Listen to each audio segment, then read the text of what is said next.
अस्सलाम वालेकुम। आप सब लोग कैसे हैं? ठीक ठाक हैं। आज हम बात करने वाले हैं स्मार्टफ़ोन इंडस्ट्री के हवाले से और क्योंकि हमारा ज़्यादातर वक्त स्मार्टफ़ोन्स पे गुज़र रहा है, इसलिए हमने ऐसी शख्सियत को बुलाया है जो कि इन्हीं स्मार्टफ़ोन्स की इंडस्ट्री में एक बहुत बड़ा नाम है, जो कि इसी स्मार्टफ़ोन्स के डिफरेंट जो ब्रांड्स हैं, जो प्रोडक्ट्स हैं, उनके अंदर से गुज़र के आए हैं। उन्होंने इस मार्केट को एक्सप्लोर भी किया है। तो हमारे साथ हैं वीवो के product manager, national product manager mister Wasim Akram साहब। अस्सलाम वालेकुम वालेकुम सर, कैसे अस्सलाम। हैं आप? ठीक जी ठाक हैं? अल्लाह का शुक्र, ठीक अच्छा, ठाक। वैसे हमारी इंडस्ट्री में या हमारे पाकिस्तान में एक वसीम अकरम साहब उस इंडस्ट्री से हैं क्रिकेट की, और आप जो हैं वो स्मार्टफ़ोन की इंडस्ट्री से हैं। तो ग्राउंड में छक्के मारते थे, मैं समझा इस इंडस्ट्री में छक्के। चलिए, ये अच्छी बात है हमारे पास, इसका मतलब इस फील्ड में भी वसीम अकरम साहब हैं। तो सर, वीवो जो एक स्मार्टफ़ोन कंपनी है, मेरी जहाँ तक इन्फॉर्मेशन है कि वो स्मार्टफ़ोन है या उसके अलावा भी प्रोडक्ट्स हैं? नहीं, वीवो मेरे लिए एक स्मार्टफोन कंपनी है जो कि ऑलमोस्ट अब तो पूरी दुनिया के अंदर ऑपरेट कर रही है, और मेजरली हमारा जो टारगेट है वो स्मार्टफोन्स ही है। उसके अलावा कुछ एक्सेसरीज़ के अंदर भी वीवो ऑपरेट करता है, जैसे ईयरबड्स हैं, वॉचेज़ हैं, और इस तरह की चीज़ें भी वीवो बनाता है, लेकिन पाकिस्तान में भी अवेलेबल नहीं है। बट ये कि चाइना और डिफरेंट कंट्रीज़ के अंदर वो भी ऑपरेट कर रहे हैं। अच्छा सर, वीवो कितने सालों से इस मार्केट में है, या मतलब पाकिस्तान में कितनी देर से यहाँ पे है, और इससे पहले अगर किसी कंट्री में थी तो वहाँ पे उसका क्या स्कोप था, और अभी इस वक्त क्या लोगों ने इसके... ओरिजिन तो वीवो का चाइना ही है, जैसे कि आपको पता है चाइनीज़ स्मार्टफोन ब्रांड है। पाकिस्तान में 2017 के अंदर वीवो लॉन्च हुआ था फर्स्ट, और आज हम 2023 में, तो it means around 5.5 years Vivo को पाकिस्तान मार्केट में हो गए हैं। उसके अलावा पाकिस्तान से पहले इंडिया में साउथ एशिया की डिफरेंट कंट्रीज़ हैं, म्यांमार है, इंडोनेशिया है, मलेशिया है, इस तरह बांग्लादेश है, श्रीलंका है, बहुत सी कंट्रीज़ के अंदर। अब तो बल्कि मिडल ईस्ट के अंदर, इस तरह यूरोप के अंदर भी वीवो जो है ना एक्सपैंड कर चुका है। बल्कि जो है यूरोप में बहुत सी कंट्रीज़ के अंदर अच्छा वीवो परफॉर्म कर रहा है। सही। अच्छा सर, जो ब्रांड है, जो वीवो का ब्रांड है, इस वक्त आप क्या देखते हैं? क्योंकि आप करंट सिनेरियो से भी गुजर रहे हैं, आपने पिछले कुछ सालों में इसका एक लेवल देखा है जिसमें आपने बहुत सारी ग्रोथ देखी होगी, क्योंकि जैसे जैसे मुझे याद है कि आज से कुछ सालों पहले स्मार्टफ़ोन की ग्रोथ बहुत ज़्यादा हुई थी। मतलब हम उसी जनरेशन में हैं जहाँ पे हमने इस चीज़ को एक्सप्लोर किया। तो अभी और इससे पहले आपने वीवो की ग्रोथ क्या देखी है अभी तक? देखिए, अगर आप ग्रोथ की बात करते हैं तो मेरे नज़दीक ग्रोथ दो तरह की होती है। एक होती है क्वांटिटेटिव और एक होती है क्वालिटेटिव। तो क्वांटिटेटिव ग्रोथ अगर हम कहते हैं तो वीवो 2017 में पाकिस्तान में स्टार्ट हुआ था। तो अगर आज हम जहाँ पे खड़े हैं, तो वैसे तो मार्केट की सिचुएशन कुछ ऐसी है, वरना ओवरऑल अगर हम सिचुएशन देखें तो वीवो ने क्वांटिटेटिवली बहुत ज़्यादा ग्रो किया है। लेकिन उससे भी ज़्यादा जो मैं समझता हूँ कि एज अ ब्रांड वीवो ने जो ग्रो किया वो है क्वालिटेटिव। आप देखें कि बहुत सी टेक्नोलॉजीज़ को अंदर पाकिस्तान में, इवन वर्ल्ड वाइड बहुत सी टेक्नोलॉजीज़ में वीवो पायनियर है। ठीक है, जैसे हम इन डिस्प्ले फिंगरप्रिंट को लेते हैं तो Vivo was the first brand जिसने ये टेक्नोलॉजी इंट्रोड्यूस करवाई थी। इसके अलावा पॉपअप कैमरा आपने देखा होगा कि कुछ मॉडल्स में वीवो में भी डिफरेंट ब्रांड्स ने लॉन्च किए हैं। तो वीवो उस टेक्नोलॉजी के अंदर भी पायनियर है। उसके अलावा और बहुत सी टेक्नोलॉजी हैं जिसमें वीवो ने हमेशा फर्स्ट स्टेप लिया है, क्योंकि हमारा जो R&D डिपार्टमेंट है वो बहुत ज़्यादा मतलब इस चीज़ पे बिलीव रखता है कि we should be the first mover in the market. तो उस पॉइंट ऑफ व्यू से मैं समझता हूँ कि वीवो ने क्वालिटेटिवली एज अ ब्रांड बहुत ज़्यादा ग्रो किया। सही, यानी आपने इसका ग्रोथ अपर वाइज... जी जी जी, बहुत ज़्यादा अल्हम्दुलिल्लाह। क्योंकि सर हम लोग भी स्मार्टफ़ोन यूज़र्स हैं, ऑब्वियसली हैं। तो मैक्सिमम मुझे लगता है कि हमारे कंट्री में ज़्यादातर लोग स्मार्टफ़ोन यूज़र इस लिहाज से हैं कि वो एंड्रॉयड टाइप जो यूज़र है, जो इंटरफेस है, वो ज़्यादा यूज़ करते हैं, आई गेस। तो वीवो के अंदर ऐसी क्या ख़ासियत थी जो डिफरेंट था बाकी स्मार्टफ़ोन से? जैसे आपने भी कहा कि जो थंब इम्प्रेशन है टेक्नोलॉजी, वो जो आप करते हैं यूज़, और इसके अलावा पॉपअप कैमरा। तो उसके अलावा क्योंकि आप प्रोडक्ट को देखते हैं, ब्रांडिंग को देखते हैं, तो ऐसी क्या 3-4 चीज़ें हैं जो आपको दूसरों से डिफ्रेंशिएट... अच्छा, सबसे पहले तो आपने पाकिस्तानी मार्केट की बात की, तो क्योंकि हमें कुछ डेटा भी रिसीव हो रहा था, बहुत सी चीज़ें हमारे एंड में होती हैं। तो उसमें मैं आपको एक पॉइंट बताता चलूँ कि वीवो जो कंज्यूमर्स हैं स्मार्टफोन के, उसमें one of the fastest growing country है। ठीक है, आपके देखें कि बहुत से लोग अभी भी बार फ़ोन्स के अंदर, फीचर फ़ोन्स के अंदर लगे हुए हैं, लेकिन यह है कि वीवो का जो है ग्रोथ इस केस में बहुत ज़्यादा है कि ओवरऑल स्मार्टफोन इंडस्ट्री ग्रो करती है, ज़ाहिर सी बात है ब्रांड भी ग्रो करता है। उसके बाद आपने बात की कि वीवो क्यों, वीवो में क्या ऐसी खासियत है। मैंने कुछ चीज़ें आपको बताई कि वीवो पायनियर है इन डिस्प्ले फिंगरप्रिंट में, वीवो पायनियर है आपकी जो है हेलो डिस्प्ले, जो वाटर ड्रॉप डिस्प्ले आया था फर्स्ट टाइम वीवो ने इंट्रोड्यूस कराया था। पॉपअप कैमरा में वीवो जो है ना पायनियर है। तो इस तरह की बहुत सी टेक्नोलॉजी है, उसके अलावा यूज़र फ्रेंडली बहुत ज़्यादा है, ठीक है। क्योंकि आप स्मार्टफोन की जब आप बात करते हैं तो सबसे इंपॉर्टेंट चीज़ आती है कि एक फ़ोन यूज़र फ्रेंडली है या नहीं है। एंड्रॉयड इट्सेल्फ यूज़र फ्रेंडली एक प्लेटफॉर्म है, लेकिन एंड्रॉयड के साथ जब आप कोई भी ब्रांड होता है वो अपनी स्किन एंड्रॉयड के ऊपर पेस्ट करता है, क्योंकि स्टॉक एंड्रॉयड में बहुत कम फ़ोन है जो कि आपको मार्केट में अवेलेबल होंगे। ओप्पो है, सैमसंग है, इन्फिनिक्स है, टेक्नो, डिफरेंट ब्रांड्स हैं, वो एंड्रॉयड पे अपनी स्किन पेस्ट करते हैं। तो वीवो की जो ऑपरेटिंग सिस्टम है जिसको हम स्किन कहते हैं वो बहुत ज़्यादा यूज़र फ्रेंडली है। सही है सर, यूज़र फ्रेंडली तो डेफिनेटली है, क्योंकि हम लोग भी यूज़र्स हैं। तो अभी जितने भी स्मार्टफोन्स आए हैं, मतलब काफ़ी कंपनीज़ ने, क्योंकि जब एक प्रोडक्ट लॉन्च होती है तो उसको डिफरेंशिएट बनाया जाता है बाकी प्रोडक्ट्स के हवाले से। अच्छा सर, क्योंकि सिनेरियो ऐसा चल रहा है, तो जैसे कि आप देख रहे हैं कि गवर्नमेंट के टैक्सेस और ये सब चीज़ें बहुत बढ़ गई हैं स्मार्टफोन्स के ऊपर। ऐसा लग रहा है जैसे उनको लग रहा है कि ये दुनिया कमाई इसी से रही है बहुत ज़्यादा, तो उसके ऊपर टैक्सेस बढ़ा दिए जाएँ। और वो जो आजकल पीटीए जो ले रहा है कुछ fees type of this charges वगैरह, तो उसके हवाले से कुछ गाइड करें कि ये क्या सीन है और इसका मार्केट पे इफेक्ट क्या है और वीवो को कितना इफेक्ट पड़ा है इसका। अच्छा, मार्केट के अंदर ना बहुत से लोगों के अंदर मिसकंसेप्शंस पाई जाती हैं, ठीक है। जो टैक्स का मामला है वो ज़्यादा इफ़ेक्ट किया उसने नॉन कस्टम फ़ोन्स को। मसलन उसमें आईफ़ोन आता है जो कि ऑफ़िशियली पाकिस्तान के अंदर लॉन्च नहीं हुआ है। आपको पता है एप्पल पाकिस्तान के अंदर ऑफ़िशियली अवेलेबल नहीं है। इसी तरह डिफरेंट ब्रांड्स हैं जो कि आपके यानी वन प्लस है, डिफरेंट फ़ोन्स हैं, इनके ऊपर ड्यूटीज़ बहुत ज़्यादा इंक्रीज़ हुई हैं ताकि इस चीज़ को रेगुलेट किया जाए। बेसिकली टैक्स किस लिए लगाया जाता है? चीज़ों को रेगुलेट करने के लिए कि चैनल के थ्रू चीज़ें हैं, जो है ना वो इल्लीगल चैनल्स के थ्रू आपकी चीज़ें पाकिस्तान के अंदर इंपोर्ट ना हो। तो वो तो एक चीज़ आप साइड पे रखें। बाकी जो ड्यूटीज़ हैं वो बड़ी ज़रूर हैं, लेकिन वो उनका इंक्रीज़ इतना ज़्यादा नहीं है जिससे आप कहें कि बहुत ज़्यादा मार्केट के अंदर इफ़ेक्ट आया हो। उसका डायरेक्ट जो कनेक्शन होता है वो डॉलर रेट के साथ होता है। एक तो प्राइसेस वगैरह इंक्रीज़ होती हैं डॉलर रेट की वजह से। दूसरा ड्यूटीज़ भी आपने बात की बढ़ी हैं, लेकिन जो सबसे बड़ा जो डेंट पड़ा है इस मार्केट को, वो इम्पोर्ट पॉलिसी के ऊपर जो गवर्नमेंट ने रेगुलेट की थी उसकी वजह से पड़ा है। आपको पता होगा रिसेंटली अभी तकरीबन ऑलमोस्ट बैन हो गई थी इम्पोर्ट आपकी। ना बैंक्स इशू कर रहे थे आपको आईफ़ोन्स, ना कोई डॉलर्स नहीं आपके पास। तो उसकी वजह से ब्रांड्स जो है वो स्मार्टफ़ोन जब इम्पोर्ट ही नहीं कर सकेंगे, तो ये बेसिकली जो फ़र्क पड़ेगा सप्लाई डिमांड का है। डिमांड ज़्यादा है, सप्लाई कम है, ऑटोमेटिकली रेट्स ऊपर जाएँगे। पहले डिमांड थी, सप्लाई भी उसी हिसाब से ज़्यादा थी, तो रेट्स नीचे आ रहे थे। क्योंकि हमेशा जब मार्केट के अंदर कंपटीशन आता है, कंपटीशन तब आएगा जब डिमांड मौजूद होगी। अब यहाँ पे डिमांड है लेकिन सप्लाई नहीं है यहाँ पे, तो उसकी वजह से आप कह सकते हैं कि रेट्स बढ़े हैं और कंज्यूमर बहुत ज़्यादा इफेक्ट हुआ है।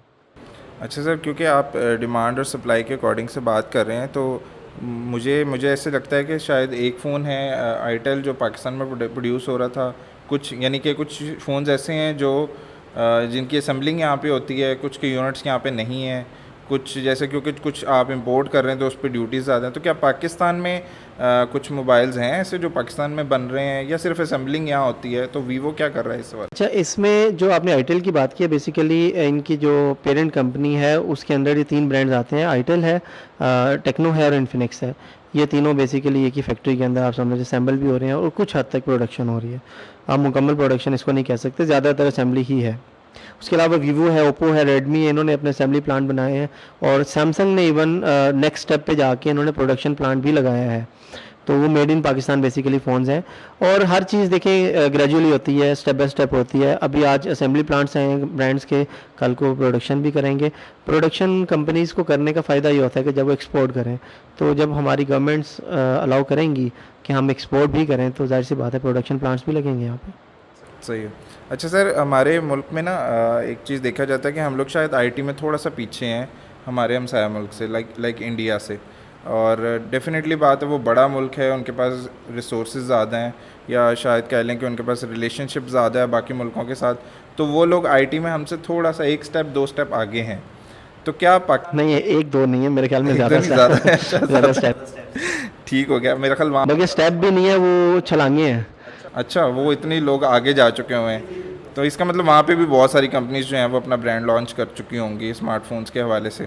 तो आपको क्या लगता है कि पाकिस्तान में इन फ्यूचर कोई ऐसी कंपनी आएगी, या वीवो का ये इरादा है कि वो लोग स्मार्टफोन्स को यहाँ पे ही प्रोड्यूस करें या बनाएं, या क्या? लाइक आपने देखा होगा कि इंडिया के अंदर भी अगर हम एप्पल को ले लें तो एप्पल का स्टोर वहाँ खुल गया और वहाँ पे शायद प्रोडक्शन या असेंबलिंग कुछ भी स्टार्ट हो गया है, वहाँ से लोगों को एम्प्लॉयमेंट भी मिलेगा। तो आप जितने सालों से इस इंडस्ट्री में हैं डेफिनेटली, तो आपको क्या लगता है कि क्या आगे जाके कुछ ऐसा होगा? सर आपने इंडिया की मार्केट की बात की है, दो एस्पेक्ट्स को हमने नहीं भूलना चाहिए। सबसे पहली बात तो इंडिया की मार्केट बहुत बड़ी है, ठीक है। आप बहुत सी आप मतलब आधी दुनिया की एक साइड पे कर लें और चाइना और इंडिया पूरी आधी दुनिया समझें, तो उसमें से एक इंडिया है। तो एक तो मार्केट बहुत बड़ी है, ठीक है। दूसरी जाहिर सी बात है, जहाँ मार्केट बड़ी होती है वहाँ अपॉर्चुनिटी भी ज़्यादा होती है। तो ब्रांड्स तो यही हैं, ब्रांड्स वहाँ पे भी यही ऑपरेट कर रहे हैं। उनका स्कोप ज़्यादा है वहाँ पे, उनका जो प्ले करने का तरीका है वहाँ पे डिफरेंट है, यहाँ पे डिफरेंट है। वहाँ पे प्रोडक्शन हो रही है, वहाँ पे प्रोडक्शन हाउसेज हैं, बहुत बड़े बड़े प्रोडक्शन हाउसेज हैं, क्योंकि वो वहाँ पे डिमांड ज़्यादा है, ठीक है। अब पाकिस्तानी मार्केट आप कह लें कि अराउंड मे बी 1/5 और 1/6 ऑफ द इंडिया मार्केट है। तो जाहिर सी बात है, यहाँ पे आप असेंबली कर रहे हैं, कल का प्रोडक्शन करेंगे, तो उधर तो आप मैच नहीं कर सकते। दूसरा, उनकी गवर्नमेंट की पॉलिसीज़ बहुत ज़्यादा जो है ना, जो बाहर से इन्वेस्टर्स आ रहे हैं, जो बाहर से कंपनीज आ रही हैं, उनके लिए बहुत ज़बरदस्त उनके रूल्स हैं, जिसकी वजह से लोग इनकरेज होते आते हैं। यहाँ पे भी जाहिर सी बात है, अभी रिसेंटली इनकरेज हुए थे ब्रांड्स, तभी जाके उन्होंने असेंबली प्लांट्स यहाँ पे इंट्रोड्यूस किए, अपने शुरू किए। तो कल को जब अच्छी पॉलिसीज़ यहाँ पे भी इंट्रोड्यूस कराई जाएंगी तो ब्रांड्स यहाँ पे आएंगे। एप्पल की आप बात कर रहे हैं, एप्पल तो यहाँ पे ऑफिशियली अभी अवेलेबल ही नहीं है, आप एप्पल स्टोर तो बहुत आगे की बात कर रहे हैं। तो hope for the best. Yes, हम वी आर होपिंग। ब्रांड्स हैं यहाँ पे। आपने एम्प्लॉयमेंट की बात की, जाहिर सी बात है, जब वो कहते हैं ना, ब्रांड्स बिल्ड द ब्रांड। तो जब डिफरेंट ब्रांड्स यहाँ पे आएंगे तो हमारा country as a brand build करेगा। बिल्कुल सही हो गया। ऑब्वियसली जैसे जैसे आप चीज़ों को ग्रोथ की तरफ लेके जाएंगे और उस ग्रोथ के अंदर आप एम्प्लॉयमेंट को या वर्क फोर्स को भी थोड़ा सा इंक्लूड करेंगे, तभी आप आगे जाएंगे। सिर्फ टेक्नोलॉजी में सिर्फ काम डिवाइसेस का नहीं है, उसको बनाना, उसको असेंबल करना, उन सब चीज़ों का जितने भी रोल्स उसमें प्ले होते हैं, उन सबको भी ग्रोथ करना साथ ज़रूरी है। अच्छा सर, शुरू में हमने बात की थी, अभी आपको क्या लगता है कि आने वाले वक्त में इन स्मार्टफोन्स में, जैसे आप देख रहे हैं कि आप आजकल यूज़र जो है वो एक छोटा बच्चे से लेके हमारे बुज़ुर्ग तक यूज़र हैं, डिफरेंट ऐप्स की वजह से या डिफरेंट सॉफ्टवेयर या इंटरफेस की वजह से कह लें आप, तो आने वाले वक्त में क्या ऐसी टेक्नोलॉजी कोई आने वाली है जो कि स्मार्टफोन्स को और ज़्यादा एक्सपेंड कर देगा, जिससे कंपनीज़ को लाइक जैसे लीप मोशन टेक्नोलॉजी थी, कुछ सेंसर बेस्ड टेक्नोलॉजी ऐसी आ रही है, तो क्या स्मार्टफोन्स के अंदर भी तब्दीलियाँ आने का? सर इसमें देखिए, मैं आपको एक थोड़ा सा वो हिपोथेटिकल सी बात बताता हूँ। आपका इंटेलिजेंस है, माइंड है इंसान का। अब मेरा ख्याल है कि हमें पता लगा है कि 1-2% से ज़्यादा आज तक किसी का यूज़ ही नहीं हुआ। तो इंटेलिजेंस कभी भी नहीं रुक सकती। इसी तरह आर्टिफिशियल इंटेलिजेंस जो एआई है, वो कभी भी नहीं ख़त्म हो सकती। तो टेक्नोलॉजी जितनी भी है वो बेस्ड ऑन एआई है। तो मैं ये समझता हूँ कि टेक्नोलॉजी, इनोवेशन, ये दो चीज़ें ऐसी हैं जो कि कभी भी नहीं रुकेंगी। ये टाइम के साथ साथ आपको मैच्योर होती नज़र आएंगी, चेंज होती नज़र आएंगी, मॉडिफाई होती नज़र आएंगी। तो आप टेक्नोलॉजी के बारे में तो कुछ भी नहीं कह सकते। हू नोज़ कि फिजिकल डिवाइस ही ख़त्म हो जाए, आपकी आंखें ही आपका फ़ोन बन जाए, ठीक है। तो टेक्नोलॉजी को तो आप डिस्क्राइब कर ही नहीं ना सकते, कहीं पर स्टॉप लग ही नहीं सकता, फुल स्टॉप नहीं है टेक्नोलॉजी के अंदर। टेक्नोलॉजी आप इवन अपनी लाइफ के अंदर देखें, आप छोटे थे जब, आप तब से लेके आज तक देखें, अगर आप अपने आप को वहाँ पे रखें जाके, आज 20 साल पहले चले जाएं और आप एकदम से आज आ जाएं, आप पागल हो जाएंगे, आप कहेंगे यार ये हो क्या गया दुनिया को। हाँ, जैसे हम लोगों ने लाइक बचपन में सुना था कि वो एक वो जो फिंगर से आप फ़ोन डायल करते थे और वो कॉल जाती थी। आप देखें ना, चलें वो तो मैं हम अपनी जनरेशन की बात करें, आप एक जनरेशन पीछे चले जाएं, हमारे पेरेंट्स हैं या ग्रैंड पेरेंट्स हैं, उनको आज बताएं ना, उनको फ़ोन पर दिखाएं, वो कहेंगे ये है क्या चीज़। बिल्कुल ऐसे ही है, उनको पता ही नहीं है ये टेक्नोलॉजी भी थी उस दौर में और उसके बगैर भी चीज़ें चल रही थी, लेकिन अब इतना ज़्यादा है।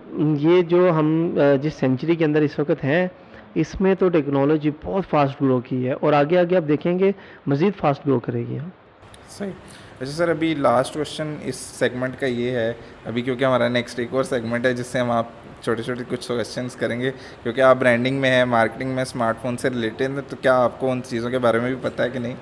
अच्छा, मुझे अब एक लास्ट क्वेश्चन मैं आपसे पूछना चाह रहा हूँ, क्योंकि आपने मार्केट के सिनेरियो को कई सालों से देखा है, तो अभी आपको क्या लगता है कि आप सेटिस्फाइड हैं अपनी टेक्नोलॉजी से या वो वीवो की प्रोडक्ट से या बाकी फ़ोन्स की प्रोडक्ट से, या आपको लगता है कि जैसे आपने कहा कि एवोल्यूशन तो होता है, हम बेहतरी की तरफ जाएंगे, तो क्या अभी के लिए, इस टाइम के लिए आप सेटिस्फाइड हैं? सर देखिए, आप जिस एंगल से पूछना चाह रहे हैं मैं समझ गया हूँ। देखिए, टेक्नोलॉजी जो होती है ना, वो हमेशा बनाई इस पर्पज़ के लिए जाती है कि वो अच्छे काम के लिए यूज़ हो, लेकिन आपको पता है हर चीज़ का यूज़ मिसयूज़ होता है। लेकिन मैं ये समझता हूँ कि जो मिसयूज़ है टेक्नोलॉजी का उसको जितना कंट्रोल किया जा सकता है करना चाहिए।